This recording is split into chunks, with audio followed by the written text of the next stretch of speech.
It's great to see you all.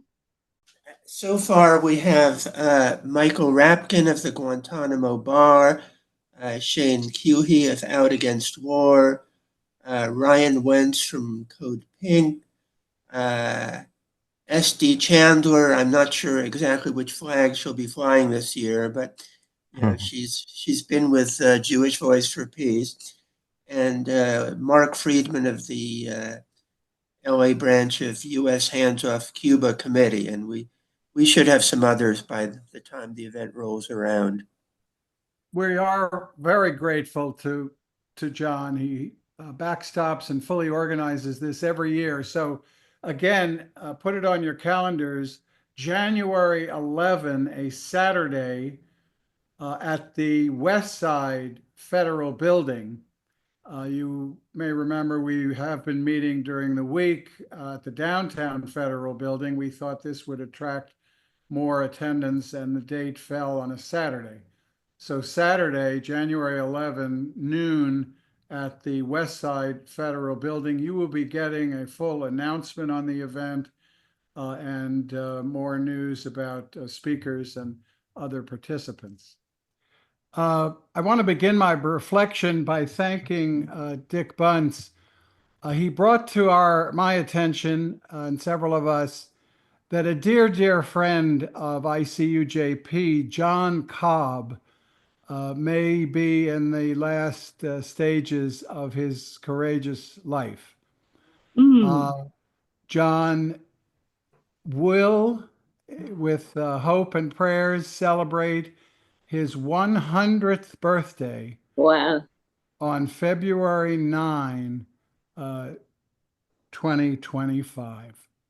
So in advance of our closing circle, we are dedicating this meeting to John Cobb and his extraordinary work. I thought a lot about my reflection today. I had several ideas, but I wanted to speak to something I think is on the hearts and minds of everybody, and I believe my colleague and good friend Jody Armour will address this from his perspective as well, and that is the re-election of Donald Trump a week ago Tuesday. I have been in constant meetings since then with a whole range of organizations around the country, mobilizing and organizing. During one of those sessions, someone said, just because they won an election doesn't mean we were wrong. And I want to commit ourselves, as ICUJP has done for 23 years, because we are the enemies within. We are the enemies of injustice.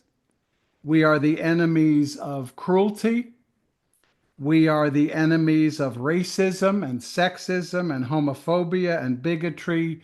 We are the enemies of fascism. I spent election night with my family, my daughter Tessa, her husband Alan, his mother Suzanne, and two of my grandchildren, Pete, who is 6 years old, and Hank, who is 3 years old. As I'm sure for all of you, it was a tragic evening as the news began to unfold. My daughter looked over at Pete, the 6-year-old. He's a bright boy. He's aware of this election. He's aware from his perspective of what's going on. But my daughter Tessa sensed that he was upset. And she said, Pete, you're safe. You're safe and you're going to be okay.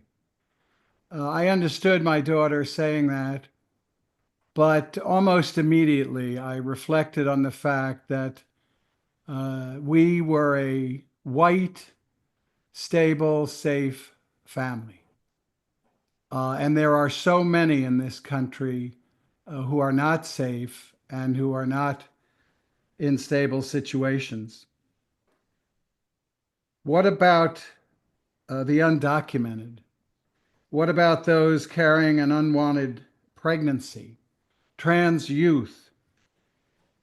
The 40 federal death row inmates who may fall to the fate that 13 federal death row inmates fell in the last months of the first Trump presidency when they were executed.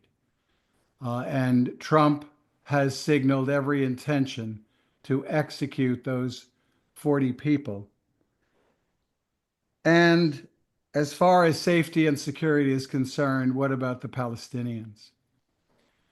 So I think we have to carry the weight of our own safety and privilege compared to so many others. It was said on one of these organizing meetings that hope is necessary, but not sufficient. And we need to combine hope with resistance. And I will say in this setting that ICUJP was built for this. We were conceived by George Regas in the wake of 9/11 to resist the Patriot Act, to resist the rounding up of Muslims, to resist the violation of civil liberties, to resist the opening of Guantanamo Detention Center.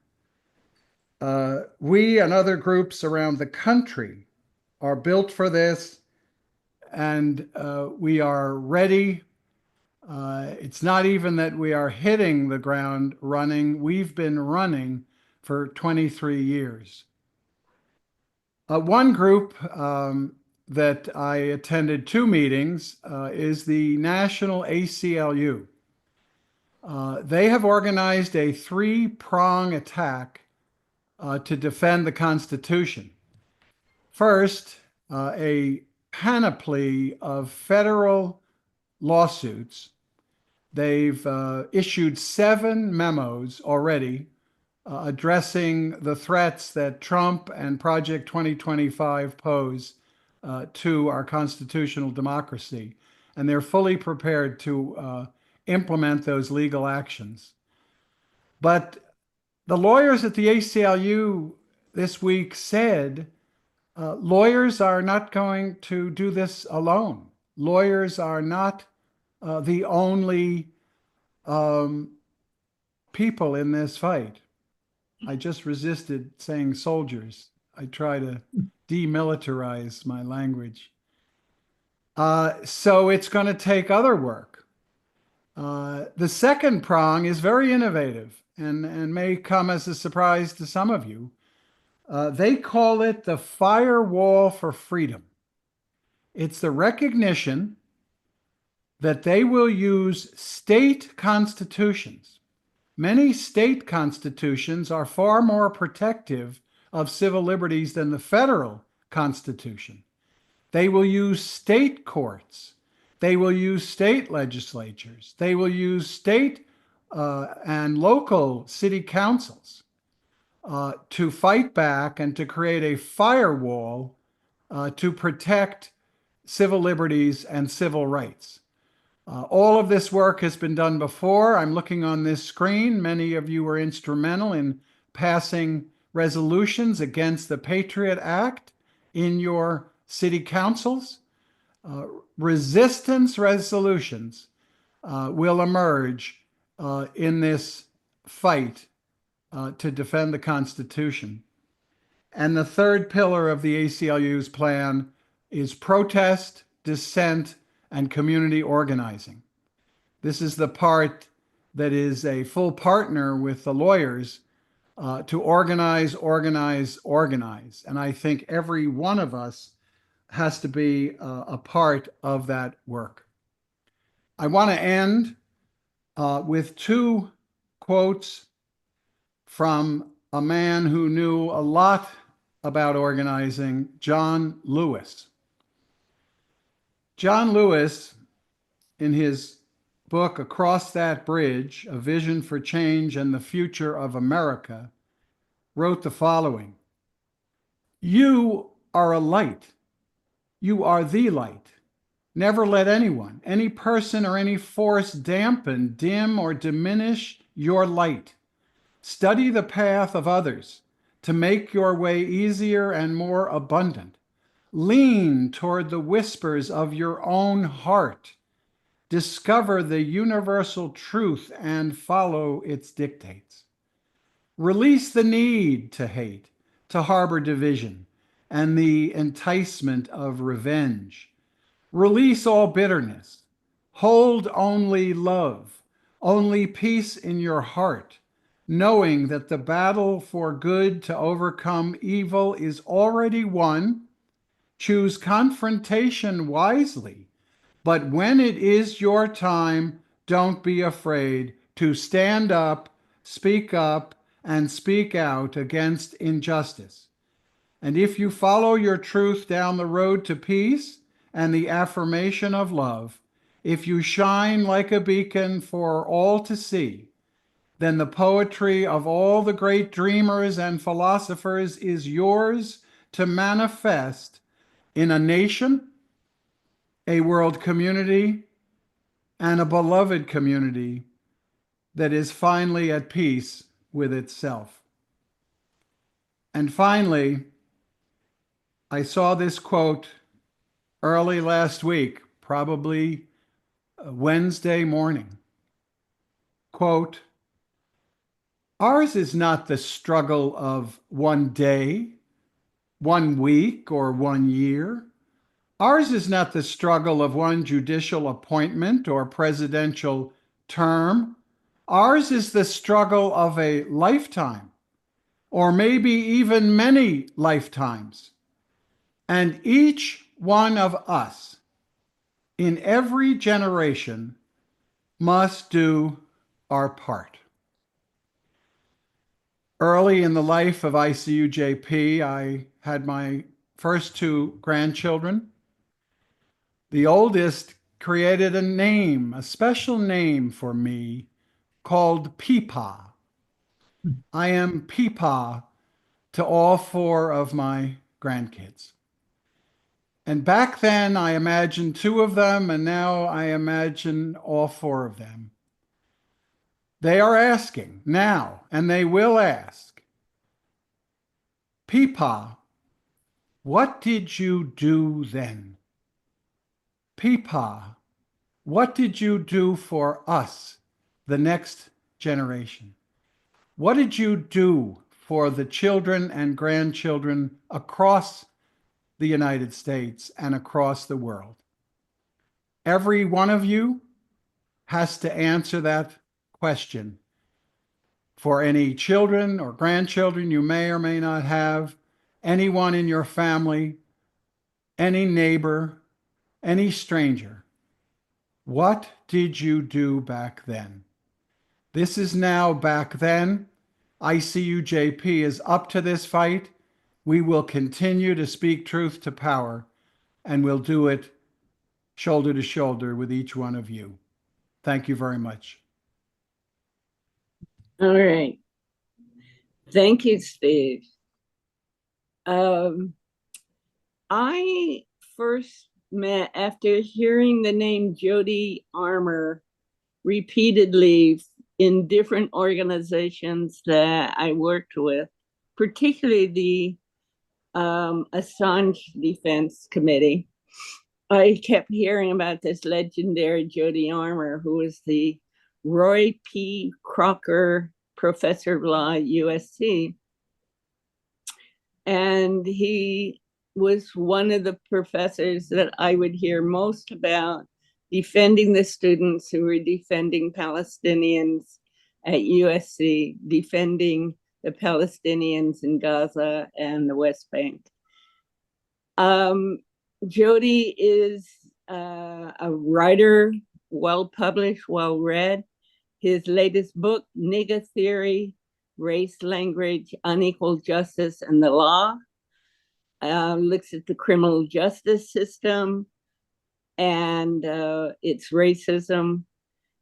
He has written articles, and he is on the board of directors of LEAP, which is Law Enforcement Action Partnership, an international 501c3 nonprofit of police, prosecutors, judges, correctional officers, and other law enforcement officials advocating for criminal justice reform.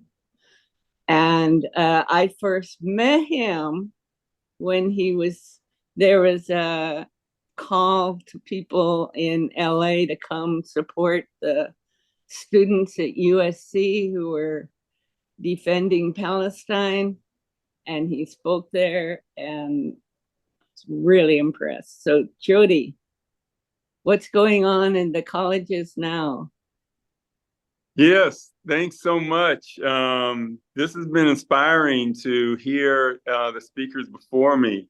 I needed this after the election, frankly. Steve, Rhodey has been a real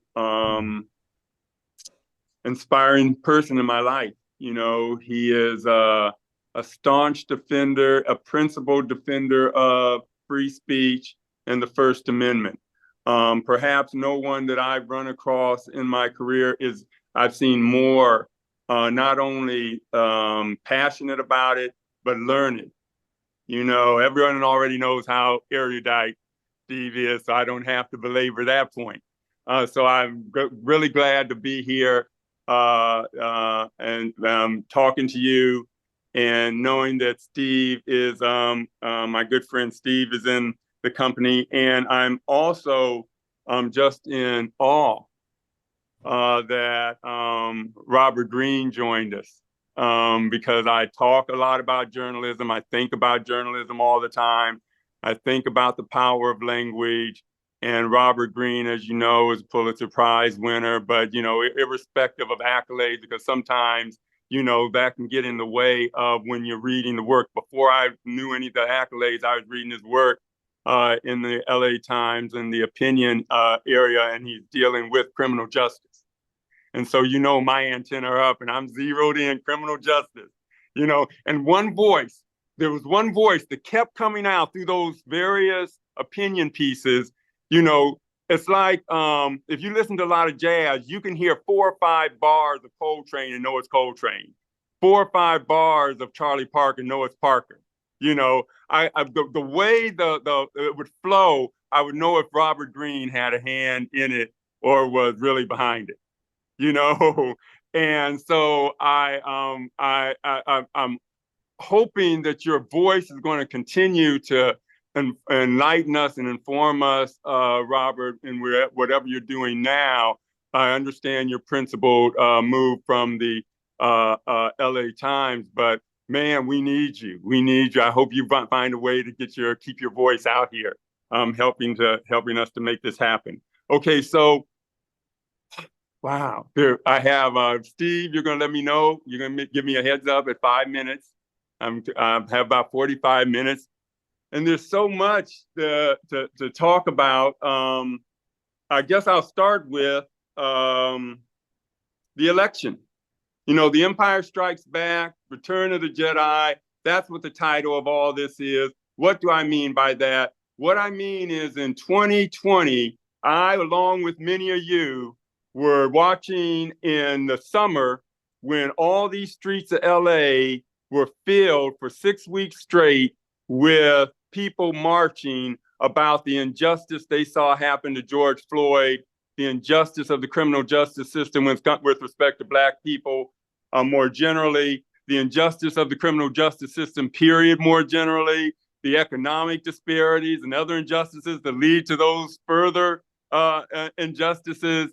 We saw it going down here in the streets for 6 weeks in a row. I remember every single day, tens of thousands of people in the street. Every single day, right? And as a result, that was the Star Wars moment, right? That was the Jedi's first move. It was shocking to me because what we did was go to the ballot box on that following November, brought in George Gascon to the largest DA's office in the country by far, since New York is broken up into boroughs. LA with 800, varies between 800,000, maybe more DAs, is by far the largest in the country. To have a progressive DA at the head of that, unseating Jackie Lacey, who wrapped herself in her Black women's identity and said, you know, vote for me. I'm traditional law and order, but I'm law and order with a Black face. I'm law and order with a woman's face, with a Black woman's face. Intersectionality. You know, we need intersectionality. I'm punitive, but it's punitiveness and retribution with a Black woman behind it, you know, with a Black woman's face and identity. And so it did not prevail because on the other side, that argument didn't prevail because on the other side were Black women who were leading Black Lives Matter. If you look at the leadership of Black Lives Matter, very much, even though this kind of calls itself a leaderless movement, but there are some prominent figures. If you look at them, they're almost all women. You know, you look at the encampments, by the way, and when I walked around, I would say maybe 75, 80% women in the encampments as well. But anyway, the Black women on the other side of Jackie Lacey said, no, this isn't about a politics of pigmentation today, Prosecutor Lacey. It's about policy over pigmentation. And they ousted her. Measure J came in, said up to 10%, up to $1 billion. The LA county's unrestricted funds, et cetera, going to non-incarceration alternatives. Wow, you know, just a lot of stuff happening across the board. And perhaps the most significant thing that went under the radar for many of us from that whole period of time that I think now presents the possibility for the return of the Jedi was the California Racial Justice Act that came out at that point, that period of time. Right after those marches, a former public defender who was in the state house in Sacramento said, let's get some legislation. He'd been working on it for a while, you know, putting it together, this Racial Justice Act, but the moment wasn't right. And the moment was suddenly right. And he presented the Racial Justice Act in Sacramento, got it passed, got the governor to sign it, then later got it made retroactive. And it is really profound, the most profound tool for racial justice in the criminal justice process that I've seen in my 25 years of writing about criminal law. It is just that big a deal. It says conscious or unconscious bias. If anyone in the criminal justice system exhibits conscious or unconscious bias, police officer, DA, judge, juror, defense attorney, expert witness, anybody, you have a Racial Justice Act violation, and the judge has to hold a hearing and provide a remedy if, by a preponderance of the evidence, the judge finds a violation of the Racial Justice Act by somebody in that chain exhibiting bias consciously or unconsciously. Wow, you know, it was it took on McCleskey. McCleskey, the court found there was discrimination in the application of the death penalty, but they said, oh, it was just statistical proof. You have to show individual purpose to discriminate against that particular person who's been condemned to death. And, you know, that's an impossibly high bar. And in comes this California Racial Justice Act and eliminates that bar. Right? So that still survived, right, today. That was a beachhead at that time to remind us of how things were, because right after all that happened, you all remember and know very well, the empire struck back. Right? In a hard way, suddenly critical race, I remember, suddenly you couldn't say critical race theory or rather critical race theory became so demonized. It was an epithet. It's what we were teaching preschoolers. And, you know, rather than this very kind of sometimes I don't know, maybe hyper theoretical part of the legal discourse in the legal academy. Somehow that became what we were teaching preschoolers. And then you remember the march. It was a march back to us saying that DEI, diversity, equity, and inclusion, three most innocuous words that I can imagine in the English language, diversity, equity, and inclusion, became a way to knock somebody. You know, it has become an epithet. You know, if you are pro, they try to call Kamala Harris a DEI candidate. You know, they had lots of ways to, you know, kind of I remember thinking back in, you know, when people were saying, don't say defund the police, don't say this, don't say that because they'll misuse it. There is no phrase that can't be taken and worked. No words, no combination of words that can't be used ironically and taken, woke, whatever you want to call it. It can be taken and thrown back. So don't get into the, you know, all of that about, oh, we got to get all the phrasing just right. You fight over the phrasing. You know, Black Lives Matter, they tried to tell us when we were starting, you know, when we were doing Black Lives Matter stuff back in 2013, 14, 15, don't say Black Lives Matter, all lives matter. All lives matter. Don't say like that's alienating. And rather than saying, oh, well, let's change our message, say something different. No, they said, no, you know what we mean. Black Lives Matter means Black Lives Matter also, comma, too, TOO. You know there's an ellipsis implicit, you know, and we would explain it every time until, you know, nobody's trying to say, oh, you can't say Black Lives Matter.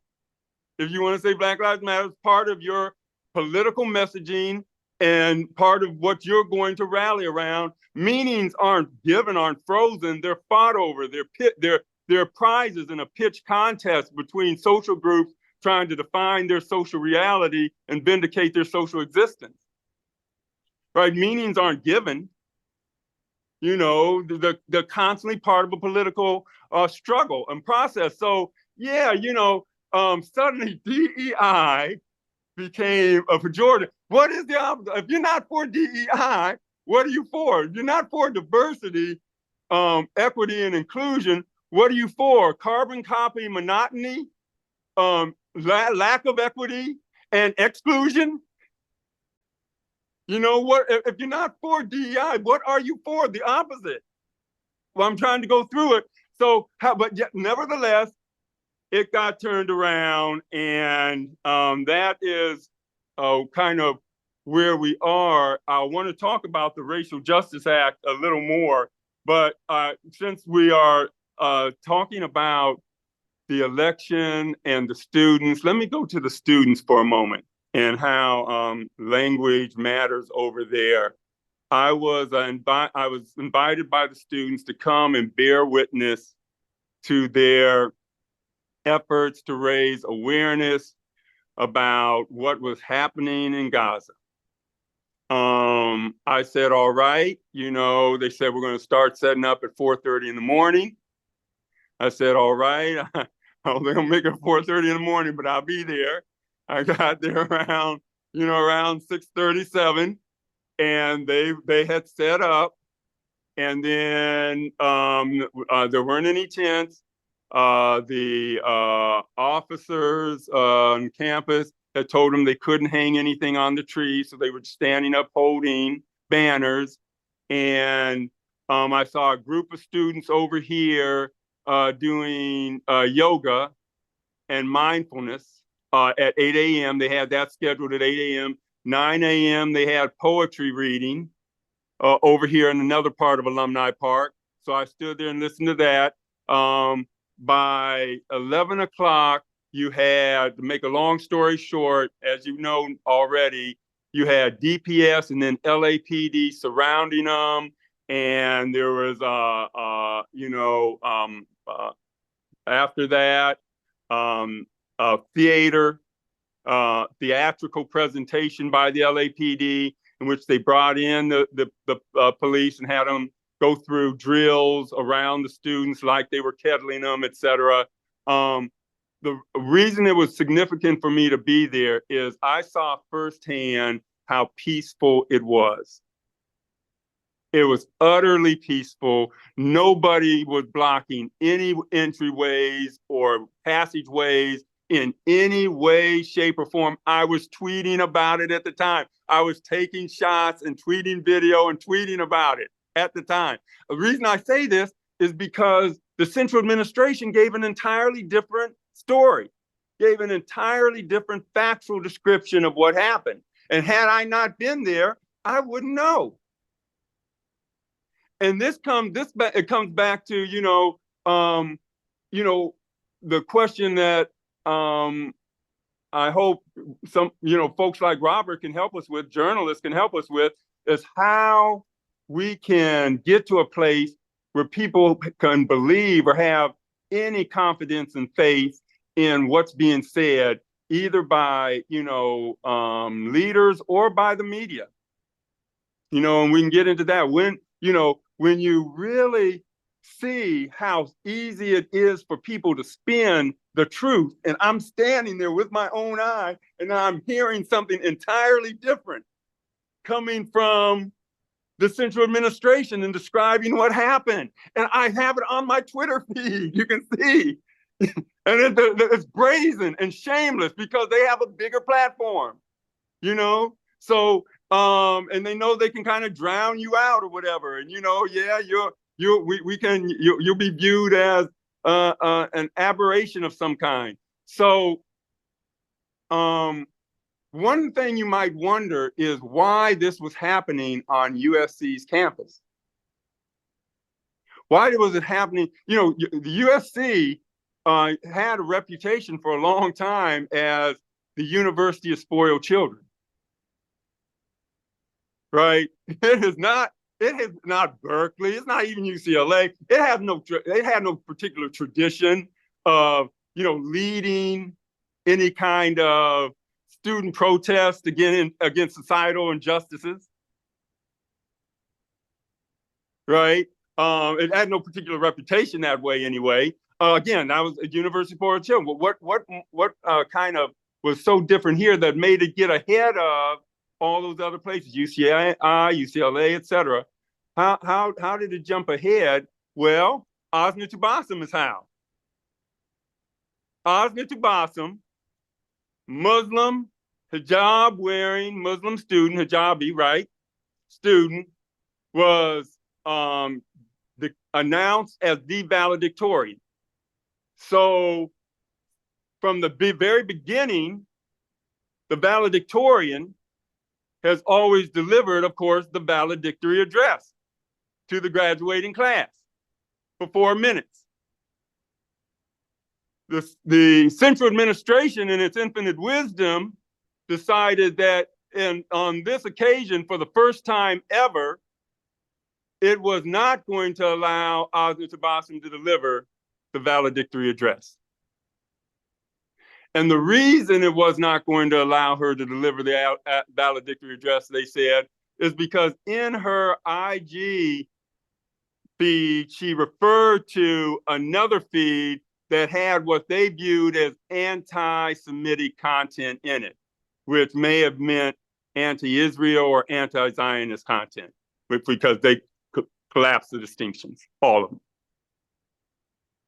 All right, and for that reason, and because there had been threatening noises made on the internet, so they didn't want to beef up security because they told her that's not in keeping with the image we want to represent, even though they did beef up security when Ben Shapiro came to campus, but that's another matter, showing that, and that was the right way to do it. Let him speak, beef up security, let him speak, and let us celebrate the First Amendment and the way we can reconcile that with safety. Yes, that was the way to go. But in Osna Tubassum's case, no, that was not the way to go.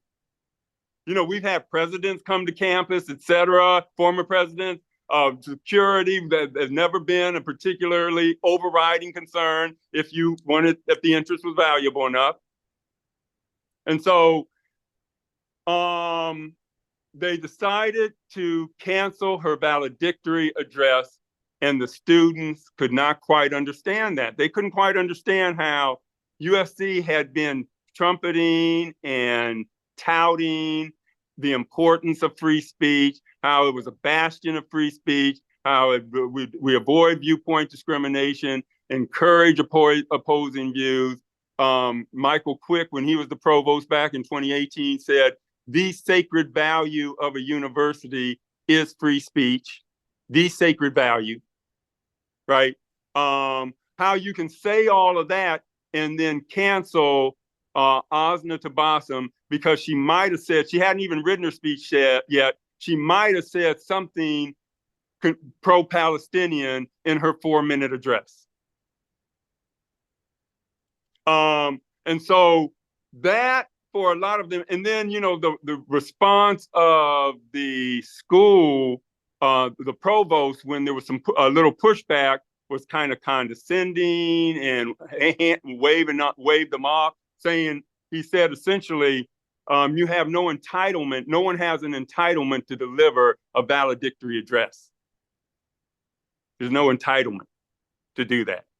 I wish I were making this up. Check out the letter yourself. I don't have it right here in front of me. No entitlement. I seized on that when I talked to him in the hall, when we all had that meeting, I seized on that and said, wait, you know, what is an entitlement or right?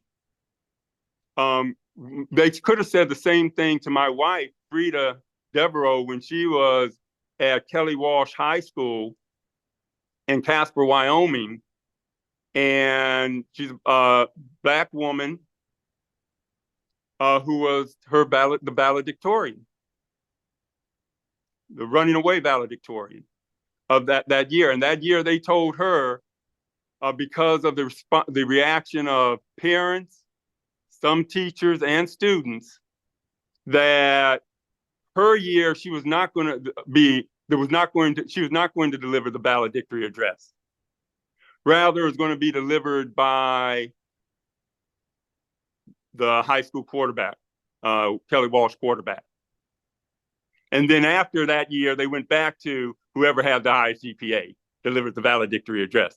So the principal could say the same thing the provost said at USC. You have no entitlement to give the valedictory address, right? But that's not only is the tone deaf, it's wrong. Because what an entitlement is, or a right, all entitlement is a right, is a reasonable expectation rooted in fairness. That's what I teach my law students. That's first year courts and criminal law.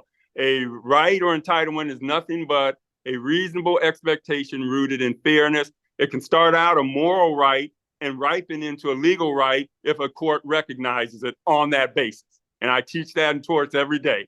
So you don't don't wave off like you have no entitlement or right. She had a reasonable expectation that she would be treated just like every other valedictorian before her up to that point, and and that reasonable expectation therefore is rooted in fairness.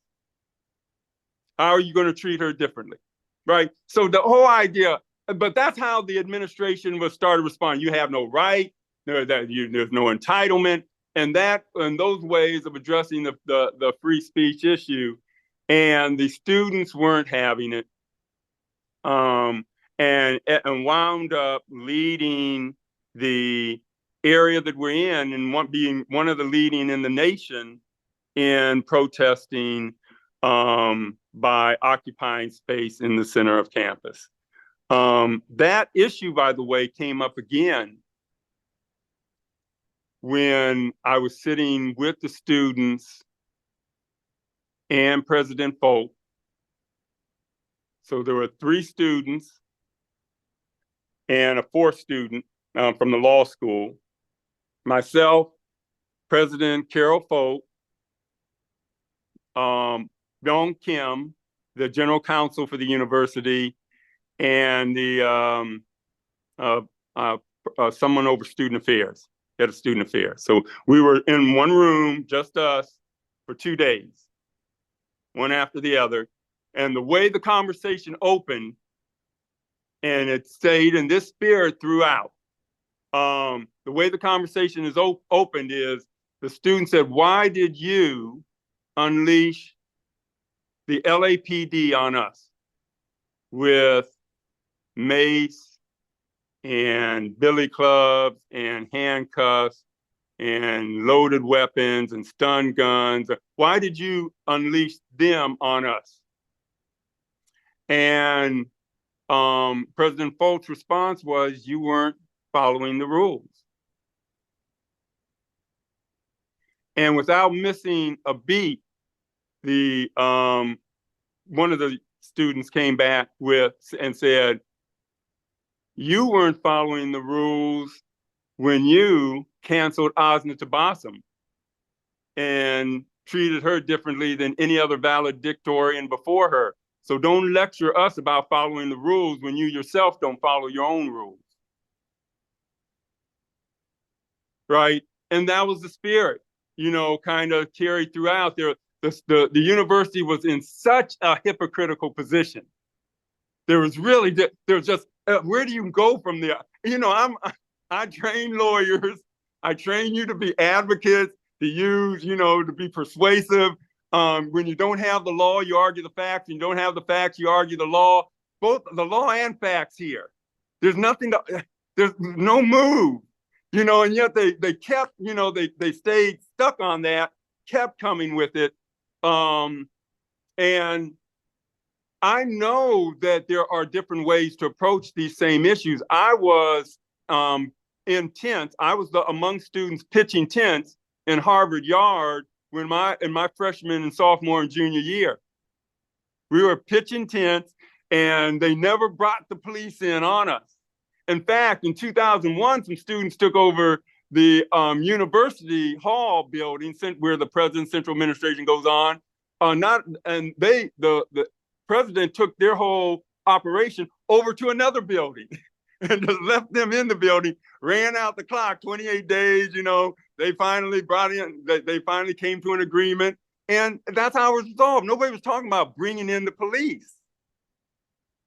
And a lot of these cases up until now, it just seemed like a contagion. It was just like everybody does it. It's just matter of fact, this is how you treat your students. You're going to tell them in the classroom, stand up for justice, call out injustice when you see it, then stand up for it. We're going to put icons in front of you who are icons because of their civil disobedience, like Martin Luther King, like, you know, going right down, up and down the list, like Nelson Mandela. We're going to tell you all this. We're going to tell you about, you know, successful movements like the divestment from South African movement and the changes there. And then we're going to tell you, then we're not, if you try to practice what we preach, we're going to punish you, right? And we're going to punish you harshly because they're right now still going through student disciplinary proceedings. It's serious stuff.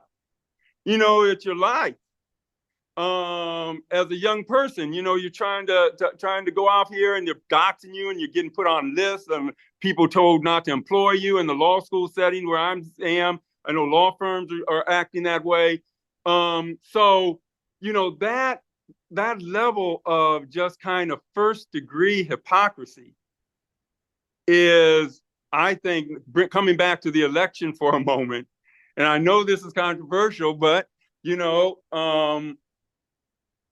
that's what we're here to kind of do this morning, right? Talk about things, however controversial they are.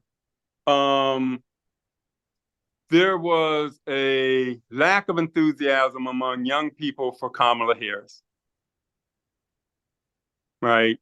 There were millions of voters who just stayed home and were not motivated to go to the polls. And especially an age gap. You see a significant age gap. And I can just tell you, if we're talking about any of the students around the USC campus and other campuses I've gone to, those students were influenced by what they were seeing coming at them. What they were being warned about was fascism. You can't vote for Trump because down that road, fascism lies. And they, on the other hand, are experiencing firsthand fascism with a Democratic mayor, a Democratic governor, a Democratic president who's getting on the bully pulpit and saying, yeah, crack down on those students. You remember that? Yeah, crack down on those students. And so they are actually going to be surprised. It's their fault. It's those racist voters and those morally condemnable voters who made this happen. No, rather than maybe let's look at ourselves for a moment. Let's do a little moment, just a moment of introspection and say, well,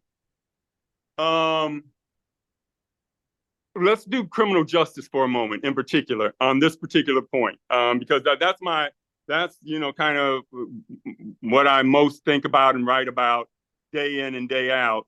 The reason, according to many, that Trump prevailed in the last election is because, according to, I'm going to read from this got quite a bit of traction in a Saturday interview with the New York Times. Columnist Maureen Dowd, Democratic strategist James Carville blamed the Democrats' loss on defunding the police, a slogan the party has done. Right? They said that slogan. When is the last time you heard defund the police by anybody in years? Right? And when it was uttered, Democrats ran from it in the other direction. The first thing Biden did when he got in his State of the Union address to say, fund the police, right? They voted for more police. There have been more police shootings in the last year than any year before it. And then there was the year before that was a big jump and going on. Let me see. Last 4 years, I wrote some of this down.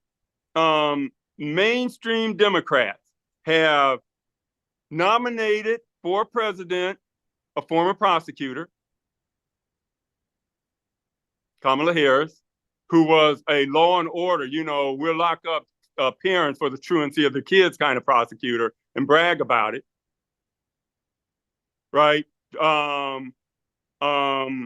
Nominated a former prosecutor for president, beyond that, elected an ex-NYPD officer to run New York City, Eric Adams.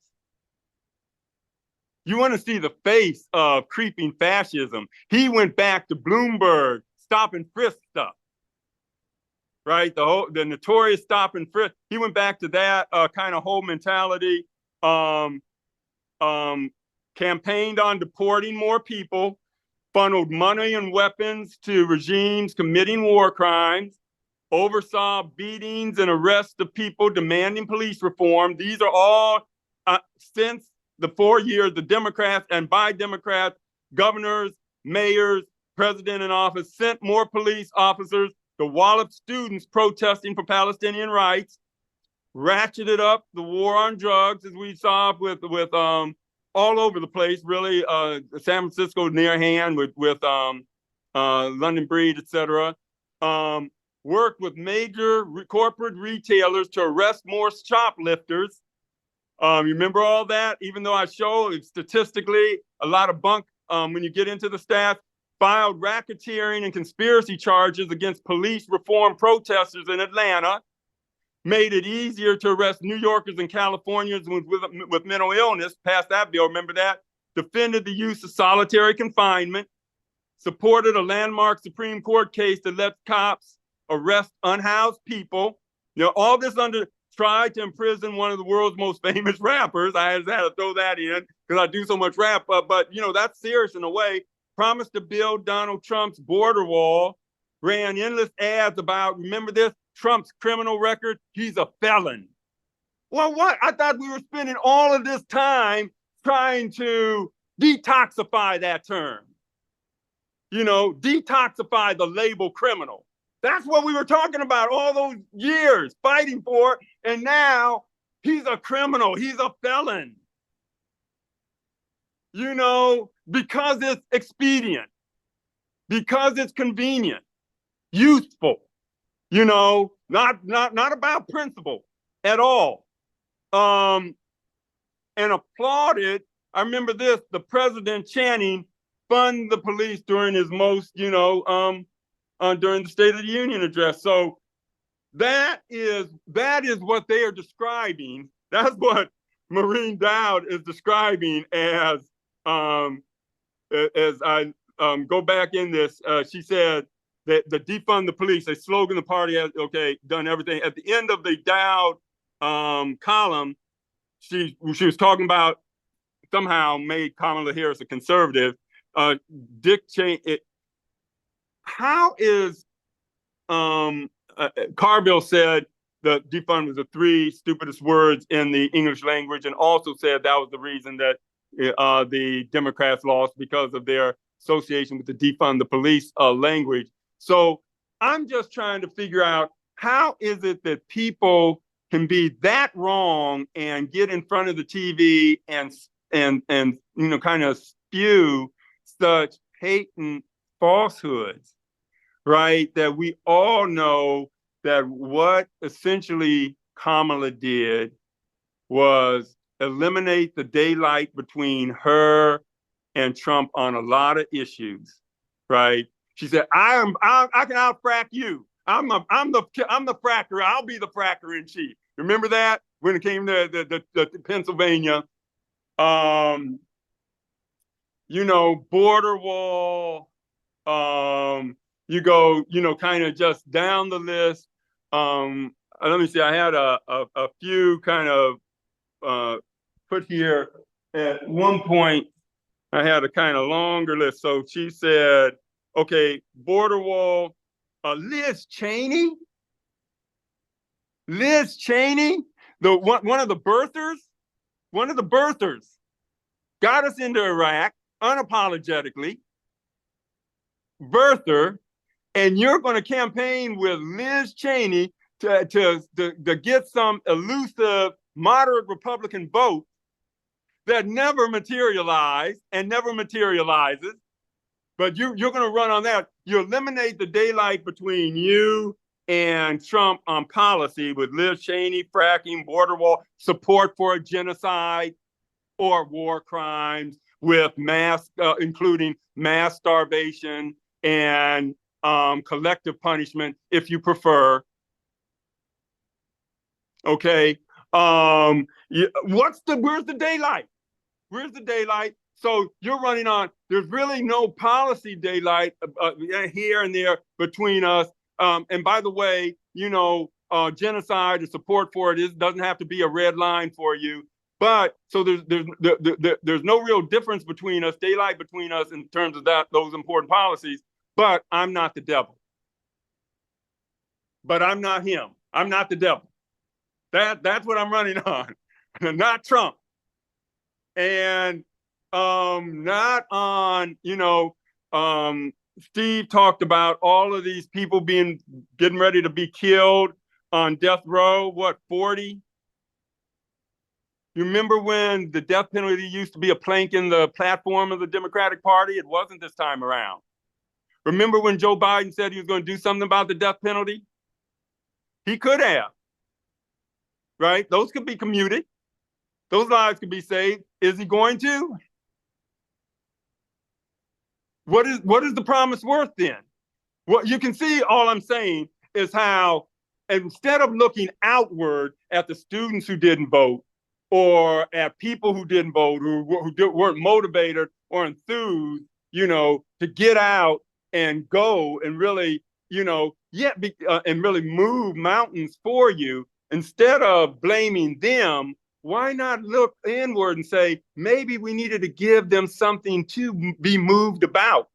Maybe we had to deliver something to move those folks. Because I can tell you, as in the Black community, one of the polls I saw, 67% said that they had significantly reduced their grocery purchases over the last year, to the point that once a week they were, going without, at least once a week going without a significant meal, were hungry.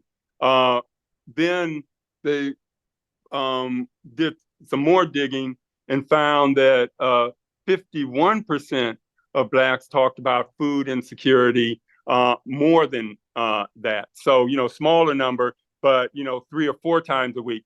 People are hungry.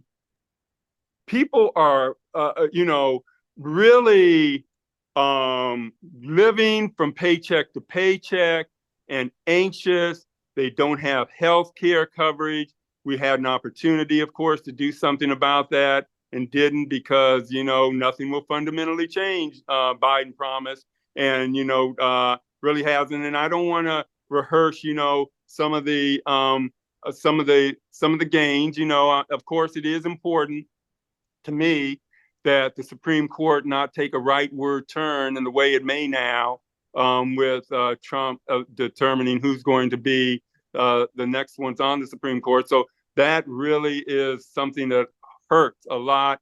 I recognize the harm that is going to cause, but I can also recognize what people are saying when they are saying, life hasn't gotten a whole lot better for me. And in fact, in a lot of ways, homelessness has grown in the last, under the Biden administration significantly.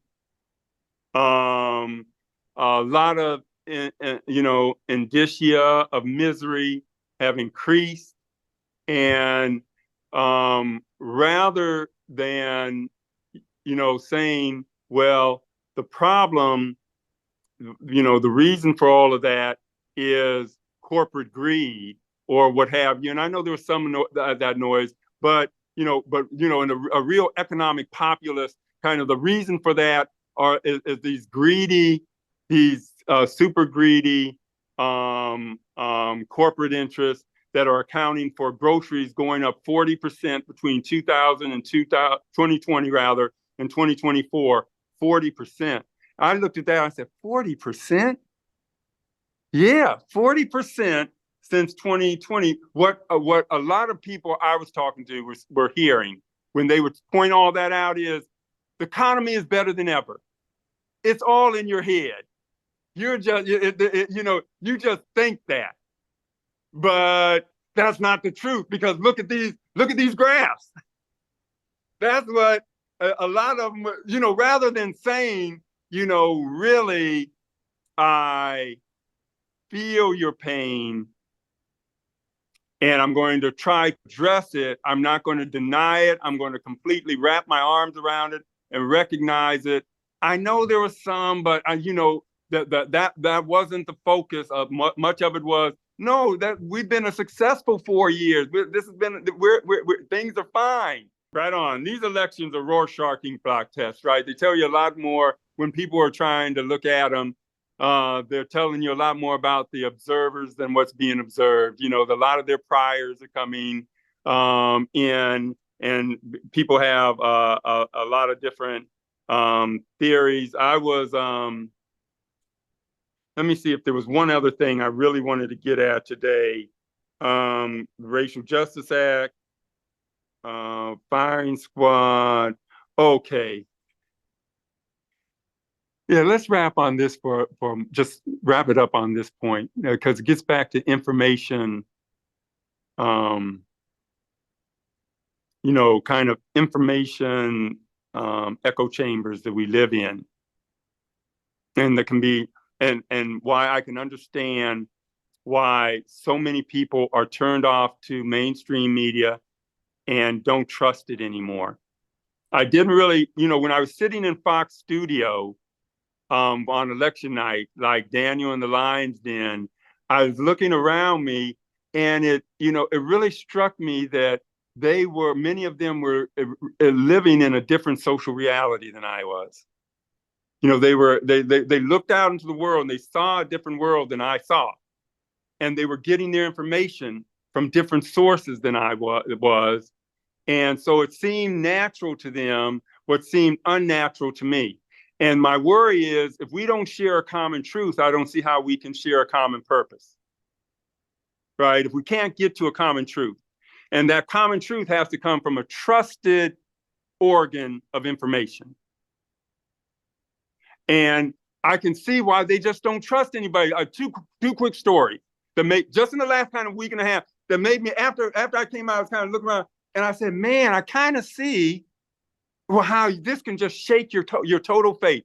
One was Donald Trump's interview remarks about giving Liz Cheney, Chicken Hawk Liz, as he used to call it, Liz Cheney, a gun, because she is a chicken hawk, a hawk, who got us into a lot of stuff and is not willing to put herself on the line. That's what people were saying in the 60s. He essentially says the same thing. Give her a gun, have nine barrels aiming towards her, and see how supportive she's going to be, blah, blah, blah. And then he goes right from there to, yeah, they're always ready to talk that way before they they're always ready to put other people's lives on the line, but not their own, blah, blah, blah. That's what he said. I can put the language right up there. There's no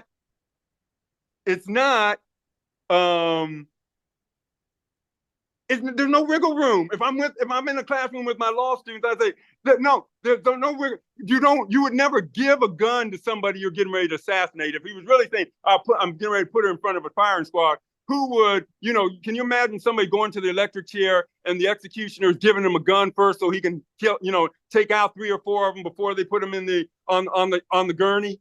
No, it makes no sense. There's no way. Yet all I heard from the New York Times, on the news, everyone was, oh, he threatened. One attorney general said, I'm getting ready to bring charges for threat. Absurd. And I'm saying, I'm looking down there. I can see how somebody can look at this media, look at what he said and say, this just, there's nothing to trust here. The other one that's kind of closer to home to a number of us, I think this morning, because I heard what some of your affiliations are, has to do with Maccabi Tel Aviv in Amsterdam, right? It was the same kind of thing all over the media. I'm tuning into ABC. An anti-Semitic pogrom, a pogrom right here in Amsterdam, and with resonances of history, and here's some footage, and here's how it was described across the board. Go back and check, just about across the board. I'm looking at this, and there was this Amsterdam, this 16-year-old who was going around with his little camera as the hooligans, that's what they call them, the football fans, the Maccabi hooligans were going around from Israel for Tel Aviv Maccabi, shouting, there are no children in Gaza, there are no schools in Gaza, the children are all dead, we're gonna fuck Arabs. If there were flags hanging up on private homes that were Palestinian, they were jumping up and pulling them down. They were attacking taxi drivers. They pulled up irons from the cement and boards and were throwing them at people, spitting on people. All of it there for 2 days, all day. So the third day, right? While they call for 60 minutes of silence for Valencia, for all the deaf people who died in Spain, and the whole 60 minutes, the Maccabi fans are whooping and shouting and making noise because Spain was talking about not supporting arms to Israel. Just thuggish behavior, frankly, and I use that word advisedly, right? That resulted in then. Oh, by the way, the footage they were showing that they said was footage of people in Amsterdam attacking Maccabi fans. The person who shot it said, "No, I told him to take that down." That was of people in Amsterdam being attacked by Maccabi fans. That's what she said. The person who shot it, right? So the facts were so at odds. When you know the fact, now that doesn't mean that it wasn't bad, that they got into this fight, that they were stomped, assaulted, in the way that you sadly see it. A lot of these football, soccer places over in Europe, it's unfortunate.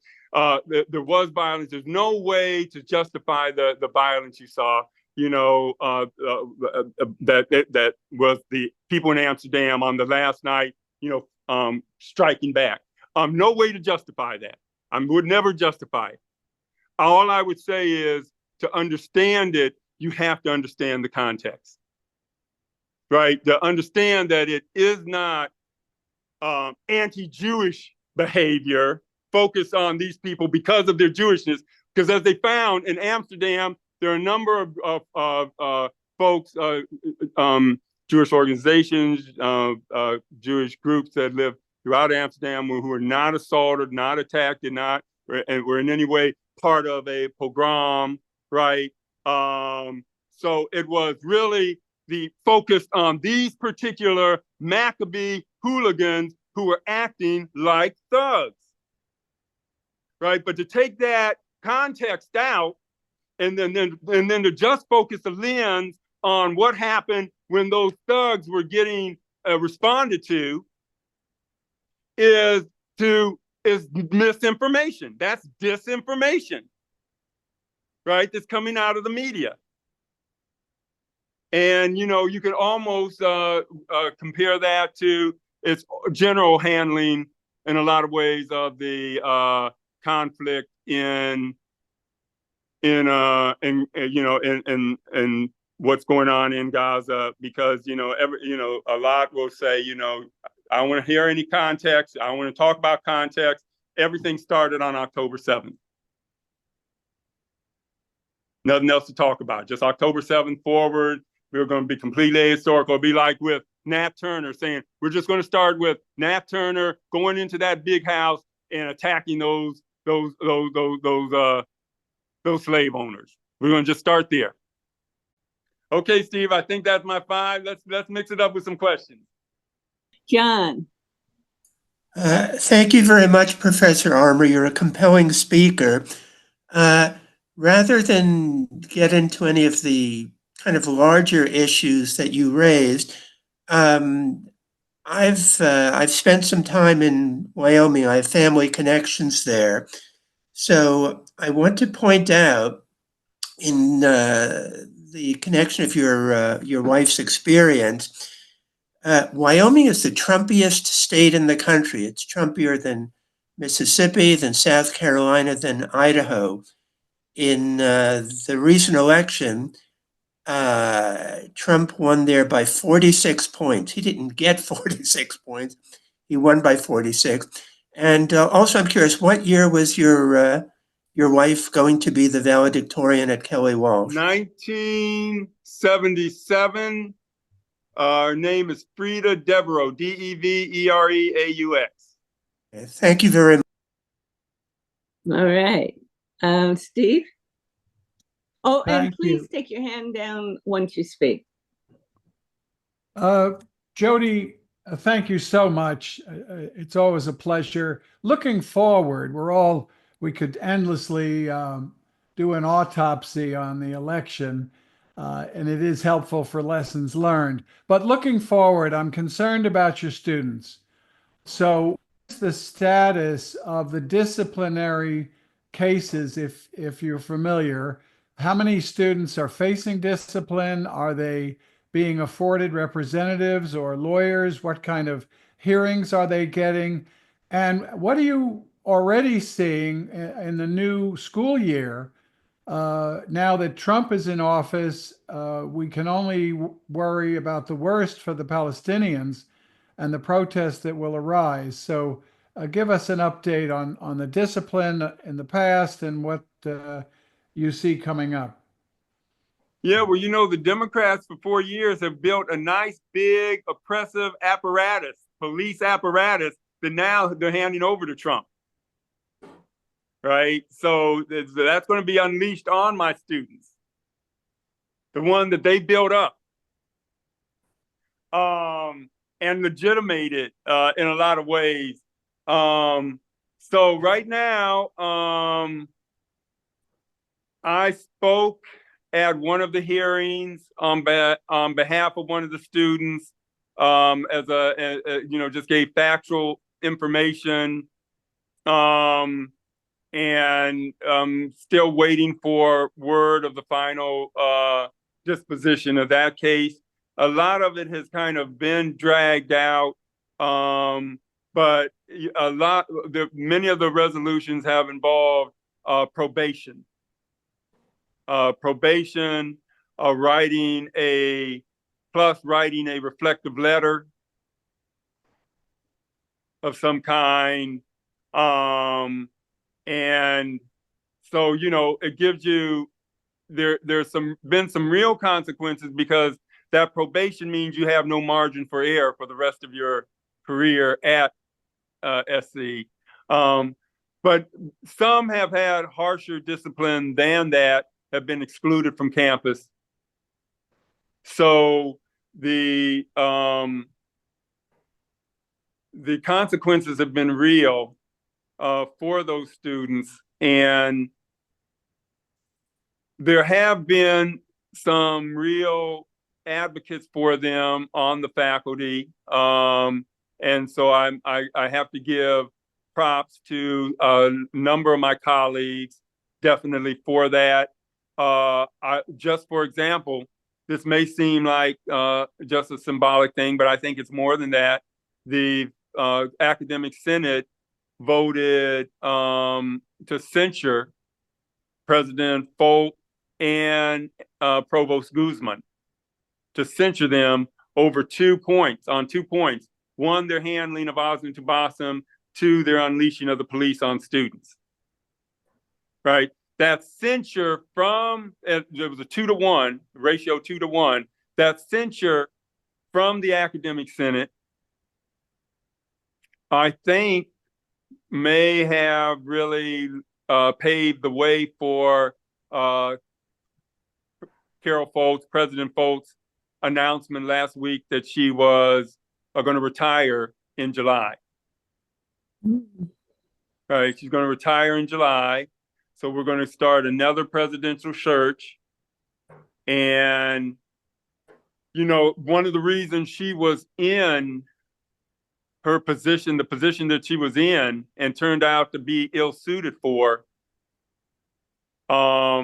is because the then chair of the Board of Trustees for USC, Rick Caruso, former candidate, for LA mayor, billionaire Rick Caruso, was her biggest booster. He wanted her and pushed for her. And so we got her, and we got that kind of mentality, and you see kind of where that mentality leads. What she could have done, she acknowledged just after the fact, because I had a conversation with her one-on-one during all this was happening. While all this was happening, and she acknowledged to me in our conversation, we talked over a half an hour, and then she said to the Academic Senate that if she had it to do again, she would do things differently. Wow, right? That she would, for example, she said, instead of sending the police out onto the students, into Alumni Park, and releasing the police on students initially, she should have come out of University Hall, Boulevard, walk about 7 to 10 yards to Alumni Park, sat down with maybe some donuts and coffee, and talked to the students, right? And said, what's going on here? We may not see eye to eye, but maybe we can find some common ground. Never happened. The first response was the punitive carceral response. And I think that's in part because when you say what the future of the student, what the future for these students is going to look like, I think part of that cultural, that kind of carceral, punitive, law and order response is the product not just of President Folt's own druthers, but the fact that in her ear is Errol Southers, the president of the LAPD Police Commission, who is a law and order enthusiast, let's say, right? Who has actually written material that I've read that justifies racial profiling as a necessary evil. All right. So, and with the new president, maybe there'll be an entirely new set of advisors, and there may be some fresh winds blowing. That president, um, uh, uh, they may be able to build, create bridges, and we may, we may be able to move forward in a positive way. It's going to all depend on, how this presidential search goes. Oh. Rebecca? Hi, Jody. Thanks so much for that. Your contrast with 2020 versus 2024, it reminds me of, I think the highlight for me of 2024 was seeing our Baba Akili at the Congressional Black Caucus dinner. The only person in that room when Joe Biden was speaking, chanting Free Palestine, and nobody around him giving him any support. In fact, when they were taking him away, security came to take him away, they clapped. I mean, what a contrast compared to 2020. Yes. So yes. My question is about how we're, this is what's happened here with this election is significant to LA and our safety. And because back in 2014, Kamala Harris as AG endorsed Jim McDonnell for LA County Sheriff.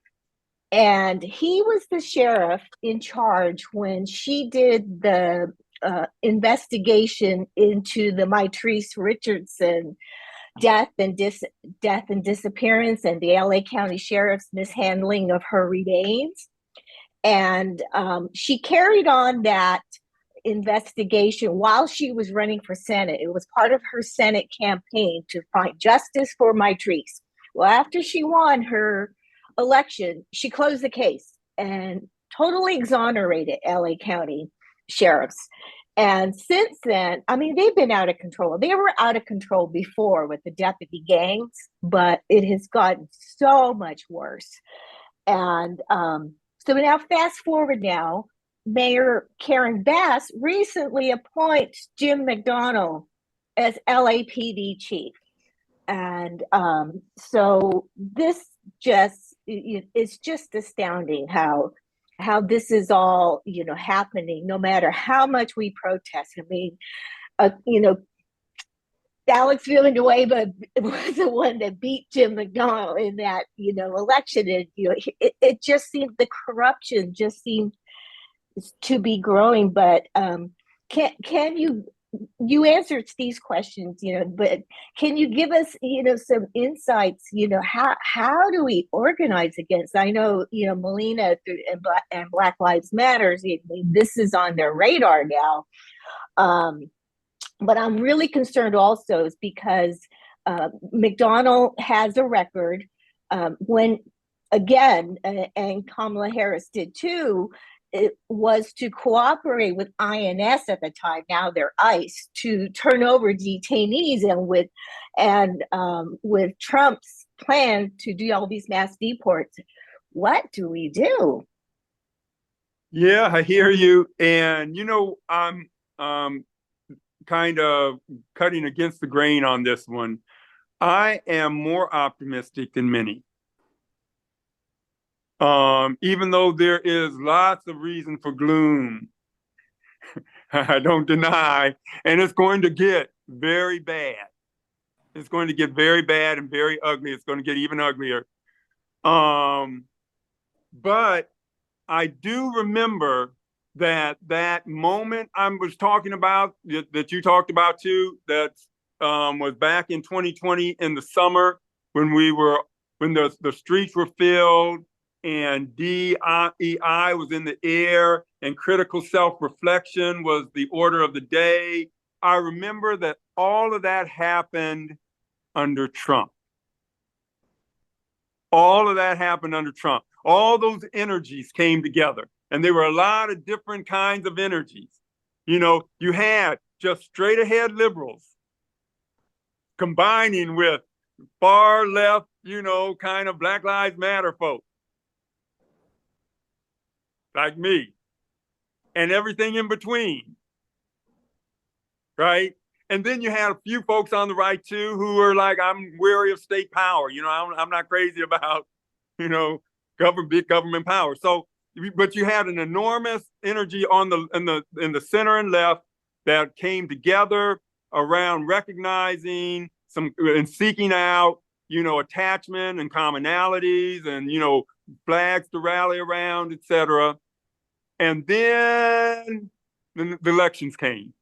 And I can remember on my timeline, I saw this, and y'all, I know many of you have seen this too. I saw on my timeline people saying a lot of, especially the kind of liberal voters, and no particular race, Black, white, Latino, Asian, liberal voters, I saw a lot of them saying, man, it's good to get up in the morning now and not have to worry about, who's in the White House. What have they done now? It's just nice to get up that way. And I saw that over and over, right? Still hear it. And it seemed that a lot of the at least for a lot of liberals, just kind of middle of the road folk, they took off, they didn't have their foot on the pedal, they lifted them off. They got a little more comfortable, more relaxed. And we just, 4 years has gone by, and, Trump, Biden could do the same kind of thing that Trump was doing. More people died under Biden and his COVID responses that were bots, put kids, all kinds of things in that area, or Biden, doing what he's doing with, at the border, Biden, what he's doing in Gaza. I think there may be a lot more resistance to that when it's not my team that's doing it. It seems like we are just, people are lulled into some kind of, stupor around, their team being in power and standing by their team and fighting for, their team, even if their team isn't standing for that much. I remember that happened in the criminal justice world for me in the 90s when Bill Clinton came in. Bill Clinton said, look, I'm going to out-Republican the Republicans on crime. I'm going to go to the right on crime with my crime bill. NAFTA, I'm going to, mess up these unions. And welfare as we know it, I'm going to take the scissors to the safety social net, that comes from FDR, that, hallowed safety social net, like only Nixon could go to China. It took Bill Clinton to take the scissors to that that social safety net, right? And so I can, sometimes having a Democrat in that office can almost be worse. I hate to say it. When I think of Clinton, it's hard for me to avoid that. Although I know people think, you can think differently, but, from the standpoint that I'm concerned about, mass incarceration, racialized mass incarceration, the new Jim Crow, Clinton was no friend of anti-carceral politics. Don? Okay. My question is trying to draw the parallel between what Israel is doing. They just passed a law on November 6th where they pretty much telling the Israeli citizens and the people in Gaza that if they express any support with the Palestinians, like in the war, they would be expelled from Israel. Wow. Yeah, some of just look it up. It's like it was November 6th. If you have any support for terrorism, as they say, they're going to expel you out of Israel and also into the West Bank. You'll be expelled into Gaza from 7 to 15 years and also for the not illegal residents in Israel, they'll be expelled into Gaza for up to 10 to 20 years just for showing support. That's parents, siblings, anybody. And then I found out that here in the United States, HR 94 95, it was just barely failed. They had a majority, but they didn't have a supermajority that would give the Treasury Department power to come after NGOs, groups like us that would seem to be supporting Palestine in any form. And they would give the Trumps, the Trump cronies the power to come after groups like us that speak out against Palestine and what's going on. I'm not sure if you can talk about that or give your opinion about that. They call it the Stop Financing and Tax Penalties to American Hostage Act, and Yep. that was just failed, but it had a majority, but not a supermajority. It scares me the parallel between what Israel does and what the United States is starting to do. I wonder if you can speak on that.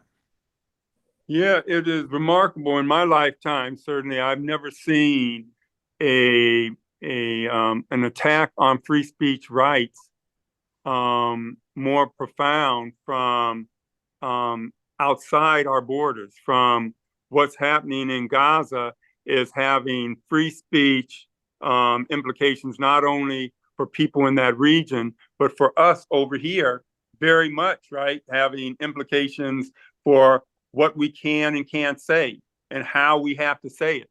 I myself was approached by my associate dean at the law school and informed that a student had reported that I was guilty of harassment of Jewish students and creating a hostile environment because I had been tweeting pro-Palestinian content. Never specified what that content was, by the way, but just letting me know, right? Just getting it on the record that I've been notified that my perhaps tweet about Ta-Nehisi Coates, for example, traveling and writing his book, Message, right? I was tweeting about that. Someone could find that his criticisms and retweeting his criticisms of the apartheid that he saw, the ethno-religious, ethno-nationalism that he saw on plain display that reminded him of the kinds of apartheid he'd been studying his entire career and had made himself, what made his critique so biting, right, was he was in the club, right? He's one of us. He had his Atlantic piece. He's one of us. And he came back and said, what I see from the state of Israel doing in the name of Zionism is oppressive, constitutes social oppression, right? Now, many view that as anti-Semitic speech. That's anti-Semitism, right? Straight up. And if that is anti-Semitism, then we can't criticize states and we cannot criticize political philosophies or ideologies without committing hate speech. That has to be absurd. Everyone has to see the absurdity of that. We cannot see that. I have to be able to criticize a state. If there are black nationalists, for example, there are black nationalists, Marcus Garvey, people who want to be black nationalists. They said we should go over to Liberia and, settle in Liberia, right? I can criticize Marcus Garvey's brand of nationalism and his own Zionist aspirations for black Americans without being anti-black, can I? Self-hating black. or hating black people, right? But somehow that move has been made, and I saw this coming. I'm going to speak to my free speech folk here for a second, who've been laboring in that particular vineyard for a long time. I saw this day coming way back in 2013, 14, 15, when I was doing the DEI work. I was, sitting with the provost back then, Michael Quick, and then the president, set up various committees and all of those, leading the charge for DEI, diversity, equity, inclusion. Yes, yes, yes. It was an important fight. One danger I saw in it though, and I was warning people about all along, is we have to be sure that we don't, in trying to protect people's sense of inclusion, their sense of comfort, that we don't trammel free speech, academic freedom in the process. That we cannot let, this idea of safe spaces and people, if they feel discomfort, they feel unsafe. That was all the stuff they were saying in 2013, 14, 15. I was saying, I don't know about that. Don't go down that road, because it may sound good when the person you're going after is a KKK, advocate and proponent, who wants to express themselves, right? But those kinds of tools will very quickly get turned on those of us who are out here resisting the status quo and the powers that be. Because you give them those tools, build up those tools, put it in their hands, they're coming after us first, right? And that's exactly what we did. We built up these tools, and this idea that if I feel uncomfortable, I'm unsafe. If you're saying something that makes me feel uncomfortable, I'm unsafe. No, I advocated from early on, there has to be a pedagogy of discomfort that we pursue in academia. And that pedagogy of discomfort I draw from Black Lives Matter. Black Lives Matter had two hallmarks to its methodology. One, shut it down, that we're going to disrupt. We're going to cut through our collective complacency about this issue and zero in on it, shut it down, number one. And then number two, the other hallmark was uncomfortable conversations. We're going to have the uncomfortable conversations. And so it's not about avoiding discomfort in an academic setting. There should be no safe spaces in a classroom. There are plenty of, I'm all for safe spaces outside the classroom, student centers, homelands of different kinds outside the classroom. But the classroom itself has to be not a safe space, but a brave space. Right? A space in which opposing viewpoints are going to clash. People are going to feel uncomfortable, and there's going to be a lot of discomfort, but being uncomfortable is not the same as being unsafe. Right? And we got to really kind of bring that home. That's going to be one of the big fights, at least on the college campuses. I see it's coming up. And those of us who are in DEI have some responsibility for that. I used to get all kinds of criticism from some of my colleagues. I'm mostly a critical race theory guy. The one difference I have with my critical race theory colleagues is they have been supporters of hate speech codes. I've never supported hate speech codes because I've always seen this danger. They've been supporters of, various kinds of, words that wound should be regulated. And I kind of, when their idea was, the classic justification is we need a free marketplace of ideas, let the good and bad ideas come in, the truth rise to the top. That's not why I support free speech. I know better than that. I knew better than that when I went out to Poland to talk to their major universities about my first book and spend some time in Treblinka and Auschwitz. You look around you and you see that the good ideas didn't rise to the top here and beat out the bad ideas. That's not how it always works. And when I'm flying back home, I said I didn't need to go to Poland for this insight. It was the same way in the U.S. After Dred Scott in 1858, the Supreme Court saying that Black people have no rights that a white man must respect.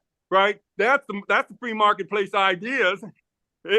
Nothing changed because of the marketplace ideas. It took a bloody civil war and nearly 700,000 dead Americans to get that idea out of our kind of national, way of doing things. So it's not for that reason that I'm such a free speech absolutist. It's rather because I know that I'm not going to be able to criticize power and people in positions of power and privilege if they have the also authority to shut me up, to shut me down.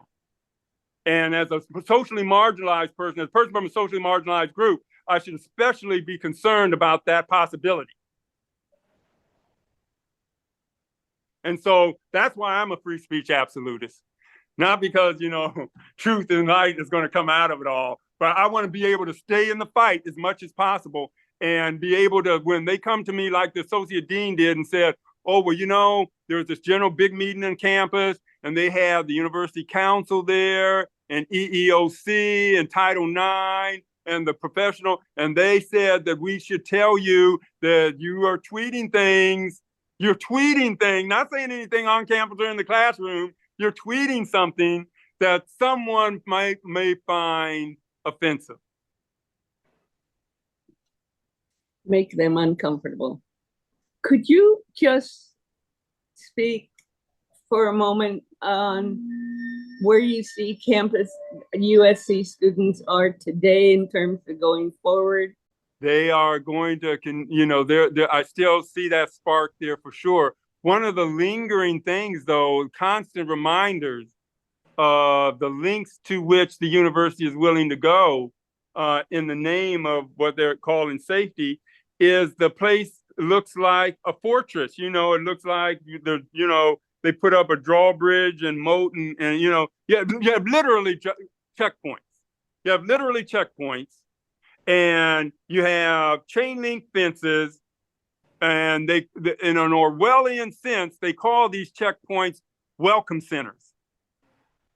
Okay, and warmly welcome you into this narrow shoehorn, and it's ghastly. It looks awful, but it's the price they're willing to pay right now to kind of continue down the same road we've been going down. So I'm very hopeful, though. I'm very hopeful because, we do have a new presidential search coming up. We do have a lot of students who are still very concerned about and passionate about justice and don't want to be complicit in war crimes and the like.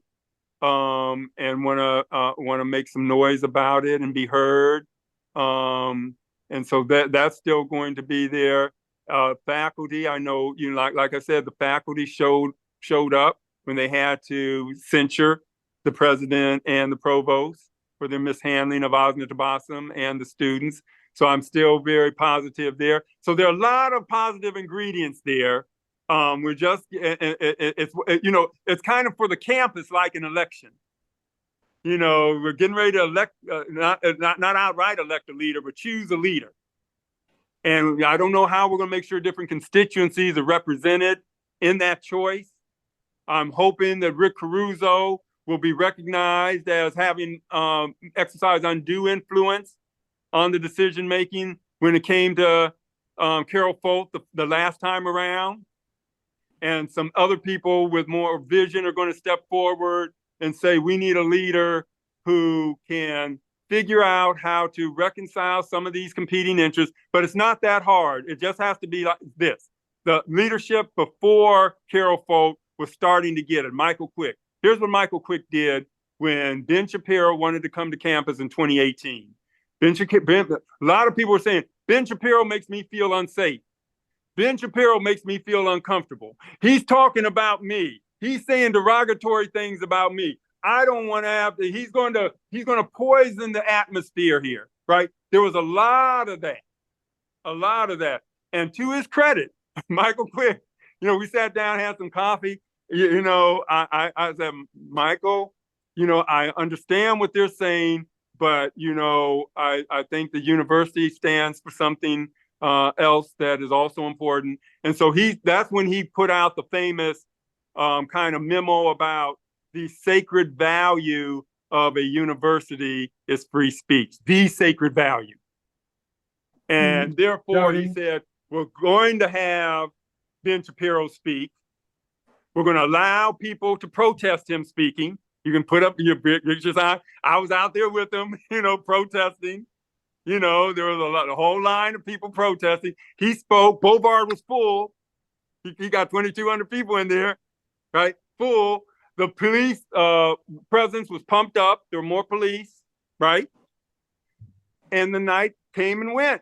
And the next day, we collectively celebrated our ability as a community to both vindicate free speech by allowing him to speak. At the same time, we were able to remain safe and allow other people to speak. Jody Armour, thank you. You are the armor that protects our hearts and our minds. You are at the forefront of so many of these battles. So thank you. We are renewing your card-carrying membership in ICUJP. You are welcome back every Friday, as is everyone I'm looking at on this screen, new and old. Please join us. We are about to have a board meeting on this very screen. We'll take a 5-minute break until 9:49. And we all wish you the best this coming weekend and week ahead. And please join us next Friday. Thank you, everybody.